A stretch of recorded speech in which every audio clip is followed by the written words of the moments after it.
Before talking about the loan project, I do want to underline what both Dick Durbin and Senator Harkin mentioned, and that is the underlying problem of the cost of education.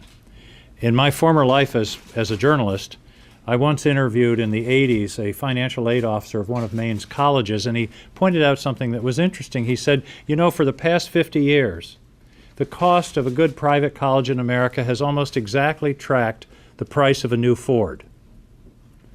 Well, somewhere in the 90s, those two things separated drastically. The last time I looked, a new Ford today, you can get a pretty good one for about $18,000, and you're talking almost $60,000 at a private college. We have to address that problem, and that's the next step.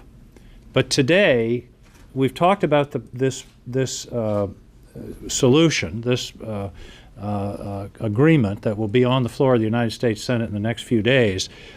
But I also want to talk a little bit about the process, because it's always newsworthy when there's conflict.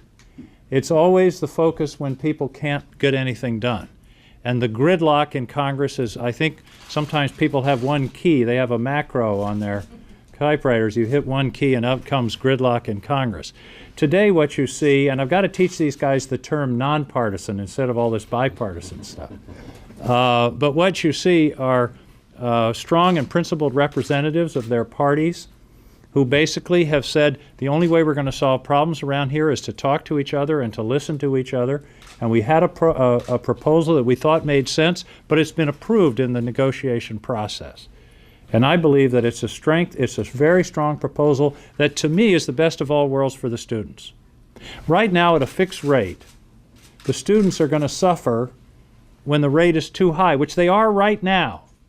They're paying tens of billions of dollars more in interest than they should right now. On the other hand, if you fix a rate that's too low over the time, the taxpayers suffer, and they shouldn't be paying into that situation. By fixing a rate that moves with the market, it really makes good sense. And it seems to me that the students now have the best of both worlds. They have the benefit of interest rates when they're low, and they're protected from high interest rates by the cap if interest rates go too high.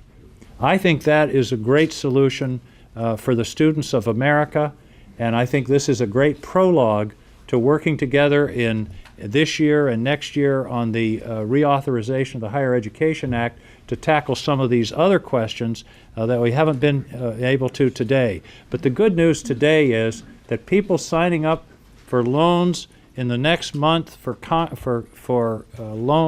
college this year are going to pay about half of what they would have paid if the law had stayed as it was.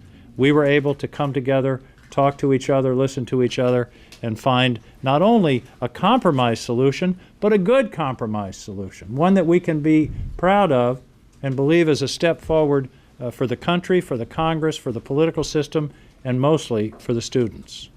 Thank you.